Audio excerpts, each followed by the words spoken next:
Sonorama, mucho más. Sonorama, la gran señal nacional. Bien, aquí estamos de regreso cuando son exactamente las 16:25. Esta puntualidad del doctor Napoleón Salgado que nos acompaña a esta hora de la tarde. Vamos a conversar sobre el reflujo, y este reflujo que puede aparecer eventualmente luego de una manga gástrica. Doctor, bienvenido nuevamente. Meche. Con plantito y todo lo recibo. Sí, muchas gracias. Sabes que yo muerto de frío porque está haciendo un frío bien tenaz afuera, pero aquí se siente una vibra muy buena. Eso es lo que estábamos viviendo, la vibración con nuestra entrevista anterior justamente que le estaba comentando. Así es, y siempre puntual como todos los días miércoles 16:25 comenzamos el programa junto con Meche Castro, hablando de temas muy importantes de salud, sobre todo de sobrepeso, obesidad. Y un tema que sale mucho a relevancia, mi querida Meche, es qué hacer con una manga gástrica cuando comienza a dar problemas de reflujo, porque hablábamos mucho del reflujo en los pacientes con sobrepeso, obesidad, pero fíjense que nosotros hacemos cirugía bariátrica y lo que estamos viendo ahora con la manga gástrica es que puede producir un reflujo gastroesofágico, y ya la gente va a comenzar a decir, ¿qué es el reflujo? ¿Cómo se diagnostica esto? ¿Qué hacer con él?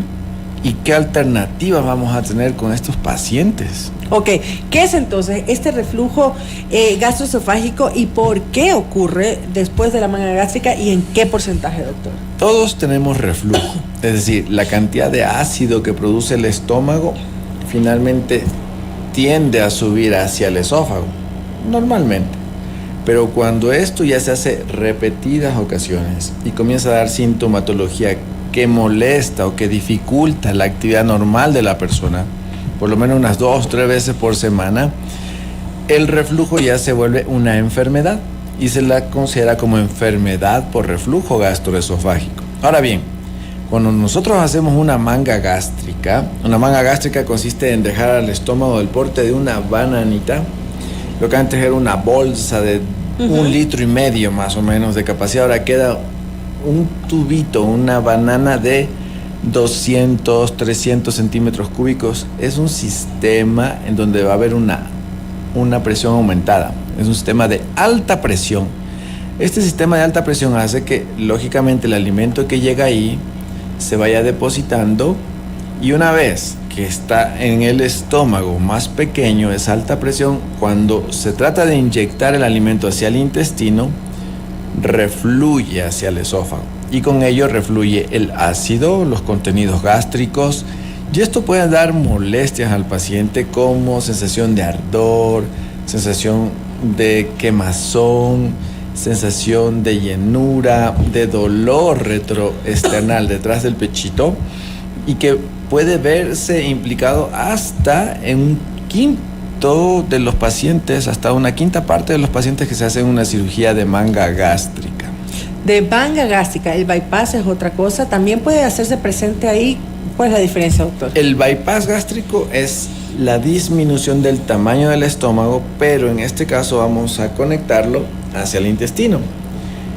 En el bypass se genera un sistema de baja presión, al contrario que en la manga. La manga tiene un sistema de alta presión porque es un tubo.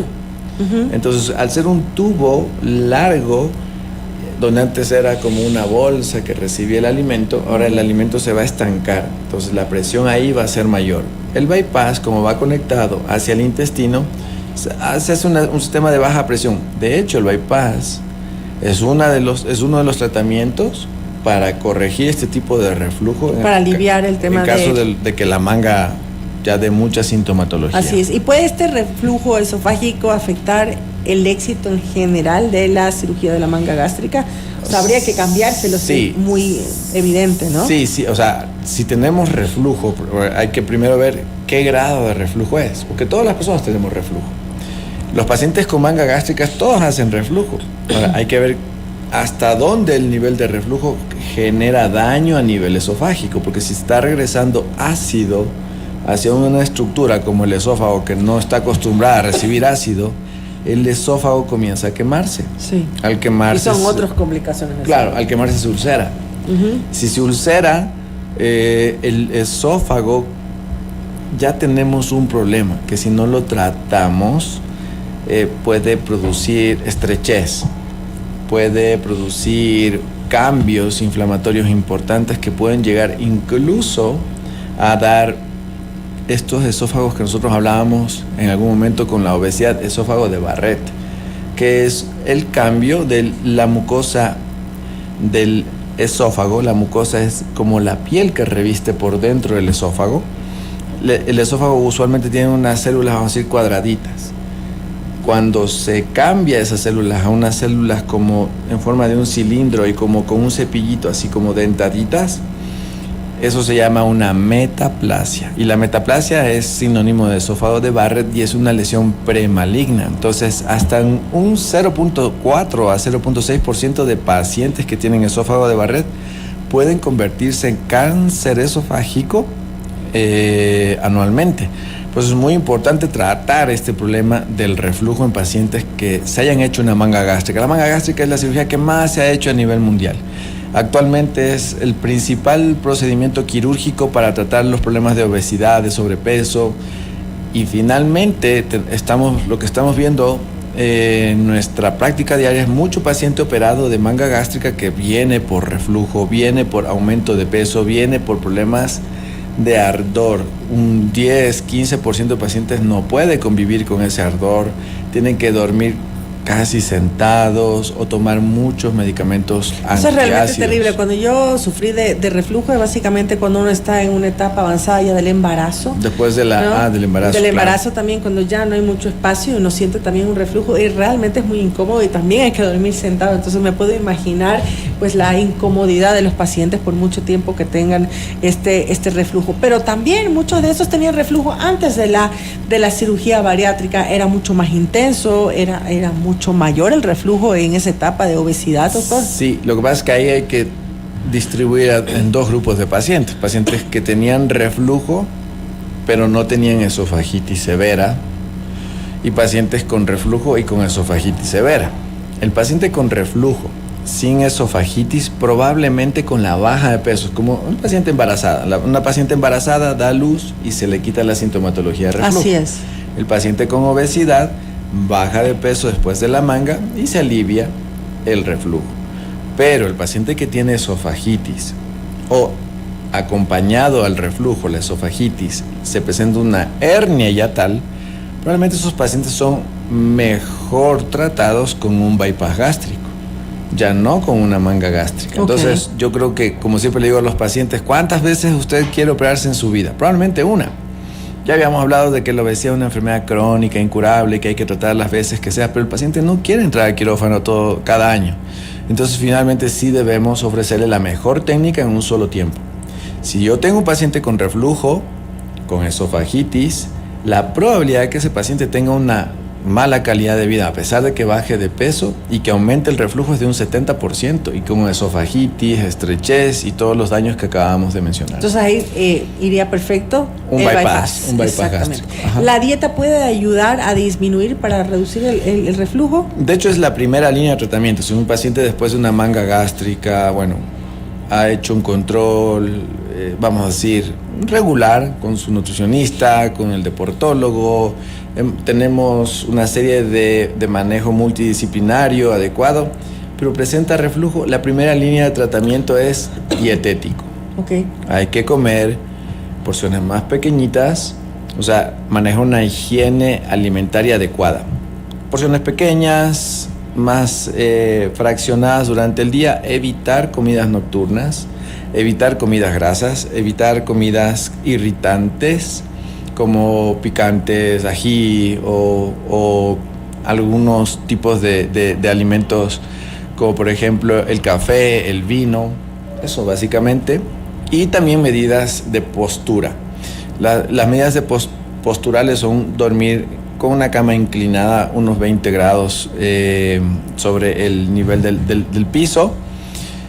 Pero si estas medidas ya no funcionan, debemos acudir a los medicamentos antiácidos. ¿Cuáles hay unos mejores todavía que los antiácidos que podemos comprar en la farmacia, doctor? ¿Hay unos especiales para atender el reflujo estos casos? Pero también se los consiguen en la farmacia. Son medicamentos que no necesitan receta médica. O sea, de venta libre.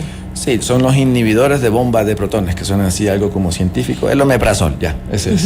Okay. Entonces toma el omeprazol una vez al día por un mes seguido y si calman las molestias en conjunto con los cambios de higiene alimentaria, bueno, el paciente se va bajando la dosis hasta que desaparezca. Si es que no mejora, hay que duplicar la dosis y si efectivamente ya no mejora ni con dieta, ni con cambios posturales, ni con medicamentos antiácidos, bueno, deberíamos considerar si este reflujo produce algún daño a nivel de la mucosa esofágica en hacer una cirugía de revisión.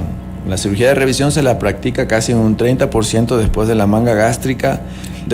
¿Y cómo es? O sea, ¿cómo es esta de revisión o conversión a bypass gástrico? Claro, ¿Cómo funciona, doctor? Hacemos la misma cirugía laparoscópica por los mismos huequitos probablemente, y lo que hacemos es a la manga gástrica la dejamos de lo que tiene un tamaño más o menos de unos 20 centímetros, dejamos unos 4 o 5 centímetros.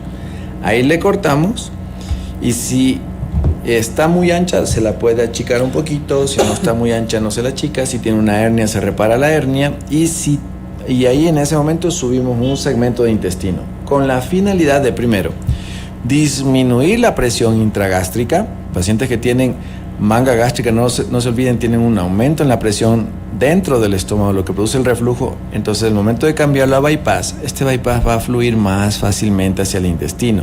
Ya no va a haber un impedimento al paso del alimento. Además, el alimento va a ser muy poca cantidad. Tomemos en cuenta que en la manga gástrica uno queda con 200, 300 centímetros de capacidad. En el bypass queda aproximadamente 50 centímetros, 1 o 2 cucharadas de sopa. Con eso te llenas. Entonces ya no me puedo comer una torta de chocolate si me hago eso, por ejemplo. O sea, sí se puede comer. El problema es que tienes que comerte 1 o 2 cucharadas de esa torta.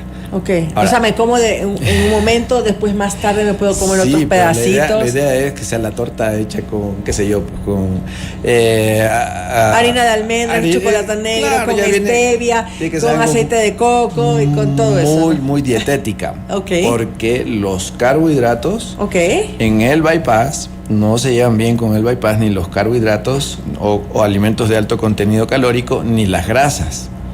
Entonces, en los pacientes de bypass lo que se produce es un efecto que se llama dumping, que básicamente es la puesta del alimento sin digerir en el intestino, aumenta la cantidad de secreción a nivel intestinal de jugos o de agua, y eso genera una sensación de llenura increíble, que le puede llevar al paciente incluso a echarse al suelo, a desmayarse.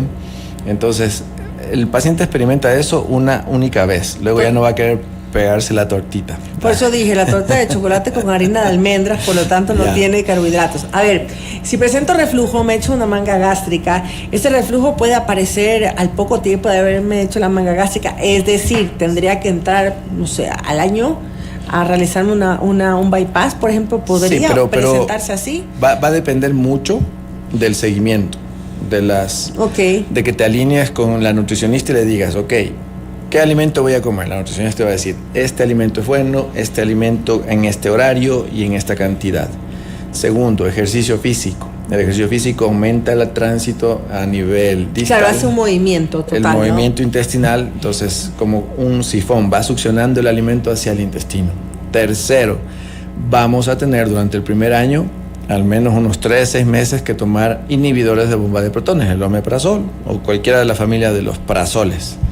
¿Ya? Y cuarto, siempre la baja de peso va a disminuir la sintomatología del reflujo, porque muchos de los pacientes que sufren de reflujo no tienen síntomas. Entonces, en esos pacientes no hacemos nada. Solamente en los pacientes sintomáticos, en aquellos que a pesar de dar las bombas de inhibidor de bomba de protón, a pesar de hacer los cambios higiénico-dietéticos, a pesar de mejorar la parte postural, tienen molestia, probablemente al año se va a hacer una endoscopía y ahí nos vamos a dar cuenta si realmente se produjo un reflujo importante después de una manga gástrica. No se olviden que la manga gástrica es la cirugía que más se realiza actualmente. Entonces, por eso el paciente que está ahorita escuchando, el que tiene una manga gástrica, no se preocupe. Si tiene reflujo y está en el primer año, puede ser normal, hasta esperable, hasta que el cuerpo baje de peso y se adapte. Tampoco es para preocuparse. Si pasa el primer año y pasa el segundo, hasta el quinto, 10º año, probablemente ese paciente, si sigue teniendo molestias con reflujo, deba acudir al especialista para que le sepa guiar. Primero con una dieta, segundo con cambios posturales, tercero con antiácidos. Y bueno, pues si finalmente eso no funciona, claro, está la cirugía como rescate. Claro, o sea, no deberían nunca alejarse de sus médicos para que siempre los acompañen con un seguimiento luego de la operación. ¿Existen riesgos de realizarse esta segunda cirugía o una siguiente cirugía bariátrica, doctor, para tratar el reflujo? Sí, claro. Como toda cirugía de reintervención, o sea, si ya no es la cirugía primaria, estamos entrando en un campo donde el estómago ya fue cortado, ya fue instrumentado, ya fue intervenido. Entonces, ese estómago ya tiene una mayor capacidad de cicatrización, ya tiene adherencias, que es cuando se pega un tejido con el otro. Entonces, sí hay una probabilidad casi el doble de tener complicaciones. Ahora, el riesgo es de una complicación en 0.5. Si decimos el doble, se multiplica por 2 al 1%, vamos a decir así. No es tampoco un riesgo tan exagerado. Eso obviamente tiene que hacerlo un cirujano experto, alguien que maneje día a día los problemas de reintervención. Acabamos de venir haciendo una reintervención de un paciente con bypass gástrico que había ganado de peso, que antes era diabético,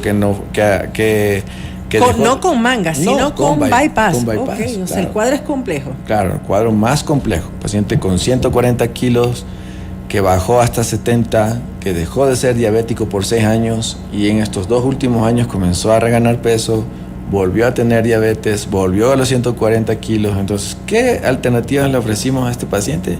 Bueno, hicimos podrá ser también un tema para una nueva discusión, una distalización del bypass con cierre del hiato porque tiene una hernia tal, y además le sacamos la vesícula porque tenía cálculos. Una cirugía compleja, un paciente obeso mórbido. Entonces, todo paciente que va a ser sometido a una cirugía bariátrica debe saber que hay probabilidades de reintervención en un futuro, y si es una reintervención hay que saber que, como dice Meche, podría haber una posibilidad de complicación mayor. En manos expertas, haciendo y preparando bien al paciente y manejándolo de manera multidisciplinaria, lo más seguro es que vaya bien. Que vaya bien, y puede aparecer el reflujo cuando ya se ha hecho una segunda intervención quirúrgica, doctor. Sí, pero ya es muy raro. Muy raro. Sí, porque en definitiva corregimos ya la hernia, si es que la hay. El espacio que queda entre el estómago y el intestino es muy chiquito y por lo tanto la producción de ácido a ese nivel es básicamente cero. Al paciente siempre le vamos a dejar inhibidores de bomba de protones, es decir, vamos a dejar que el paciente ya no produzca ácido a nivel gástrico, y finalmente el sistema se vuelve de muy baja presión, por lo tanto el alimento pasa directo al intestino. Pero sí hemos tenido casos que hemos hecho ya el bypass y nuevamente tienen reflujo. Usualmente pasa cuando dejamos unas bolsas de estómago muy grandes. Ok, entonces, claro, la evaluación, más pequeño el estómago, en fin, la evaluación básicamente para saber exactamente cuál sería el procedimiento adecuado en el caso particular del paciente. Siempre una buena evaluación inicial, un buen apoyo nutricional, deportivo, psicológico inicial y posterior, obviamente, y lógicamente todo el seguimiento que pueda brindarle un equipo multidisciplinario de expertos que manejen el área de la cirugía bariátrica va a hacer que esto sea un proceso seguro, un proceso confiable, un proceso que no genere mayores molestias, y si las comienza a presentar, ese paciente todavía tiene chance de manejar sintomatológicamente sus problemas sin necesidad de llegar a una cirugía de revisión. Pero si la necesita, entonces tiene que tener todo el soporte del equipo multidisciplinario para que esa cirugía de revisión también se vuelva segura. Doctor, y si nos están escuchando y alguien no ha sido su paciente, dice: a mí me está pasando todo esto, pero preferiría ver otra segunda opinión, ahora cambiarme de médico, es posible que lo pueda atender y pueda darle solución al problema que tenga en estos momentos. Sí, lógico, o sea, si quieren hacerse ver con nosotros, encantados de la vida, pero yo les diría primero, vayan